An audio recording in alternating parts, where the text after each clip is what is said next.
সালামু আলাইকুম রহমতুল্লাহ। Welcome to Molla news TV. Molla news টিভির পক্ষ থেকে বাংলাদেশের সকল ব্যাংকের সকল গ্রাহকদের মধ্যে এখন যে 4টি ব্যাংক আপনাকে আমি দেখাচ্ছি, এই 4 ব্যাংকের গ্রাহকদের জন্য একটি মহাদুঃসংবাদ বলা চলে।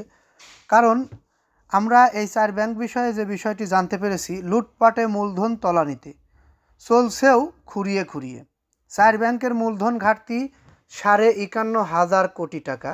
3টির মূলধন পর্যাপ্ত হার ঋণাত্মক, অন্যটি গ্রহণযোগ্য সীমার নিচে। আমরা আপনাদেরকে হয়তো শিরোনামেই বোঝাতে পেরেছি এই 4টি ব্যাংকের বর্তমান পরিস্থিতি কি, ভবিষ্যতে এই ব্যাংকগুলোর কি হবে এখনও কিছু বলা যাচ্ছে না। আমরা নিউজটি পেয়েছি আমাদের সময় থেকে, অর্থাৎ বাংলাদেশের গ্রহণযোগ্য একটি অনলাইন প্ল্যাটফর্ম, সেখানে নিউজটি প্রকাশিত হয়েছে। সেখান থেকে আমি আপনাদের মাঝে আমার ইউটিউব চ্যানেলের মাধ্যমে পৌঁছে দেওয়ার চেষ্টা করছি। আপনারা যারা না বুঝে অনেক কথা বলেন, তাদের জন্য এই কথাটুকু বলে নিলাম, কারণ আমি এখানে আমার ব্যক্তিগত কোনো কথা বলছি না। ব্যাংকের আর্থিক ভিত্তি বোঝা যায় সেটার মূলধন কাঠামো দেখে। যে ব্যাংকের মূলধন কাঠামো যত ভালো, সেই ব্যাংকের আর্থিক ভিত্তিও তত শক্তিশালী। এই সূচকেও সবচেয়ে তলানিতে রাষ্ট্রায়ত্ত সোনালী জনতা, অগ্রণী ও রূপালী ব্যাংক। বাংলাদেশ ব্যাংকের এক প্রতিবেদনে দেখা গেছে গত জুন পর্যন্ত এই 4টি ব্যাংকের মূলধন ঘাটতি দাঁড়িয়েছে 51,500 কোটি টাকা। যদিও প্রকৃত ঘাটতির পরিমাণ প্রায় 90,000 কোটি টাকা।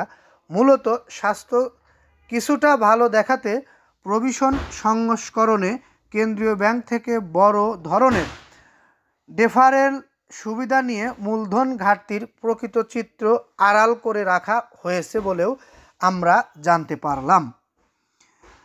তবে তারপরও এই 4টি ব্যাংকের 3টিরই ঝুঁকিভিত্তিক মূলধন পর্যাপ্ততার অনুপাত ঋণাত্মক ধারায় নেমে গেছে। এটি একটু কঠিন ভাষায় বলা হলো। আপনারা যারা বুঝেছেন তারা বুঝেছেন, যারা বোঝেননি তাদের জন্য আমি আর একটু সহজ করছি।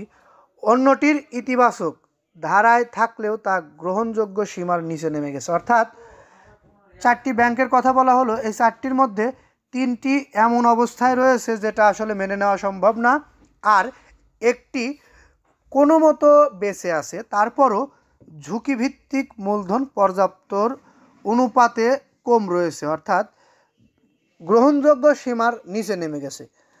এই লাস্টের যে বিষয়টি আমি আপনাদেরকে বললাম, সেটিতে মোটামুটি ঘুরে দাঁড়ানো সম্ভব, কিন্তু প্রথমে যে 3টির কথা বলেছি, এই 3টির অবস্থা কিন্তু খুবই খারাপ বলে আমরা এই নিউজের মাধ্যমে জানতে পারলাম।